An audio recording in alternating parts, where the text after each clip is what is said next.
ఈరోజు వరదానము. ధర్మము మరియు కర్మ రెండిటి బ్యాలెన్స్ను సరిగ్గా ఉంచుకునే దివ్య లేక శ్రేష్ఠ బుద్ధివాన్ భవ. కర్మ చేసే సమయంలో ధర్మము అనగా ధారణ కూడా సంపూర్ణంగా ఉన్నట్లయితే ధర్మము మరియు కర్మ రెండిటి బ్యాలెన్స్ సరిగ్గా ఉంచటం వలన ప్రభావం పెరుగుతుంది. అంతేకాని కర్మ సమాప్తమైన తర్వాత ధారణ స్మృతిలోకి రావటం కాదు.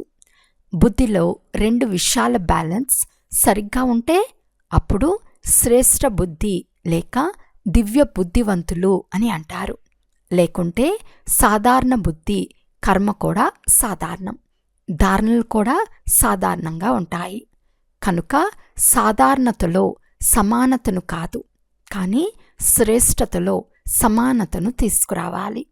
ఎలాగైతే కర్మ శ్రేష్టమైనదో అలా ధారణ కూడా శ్రేష్టంగా ఉండాలి.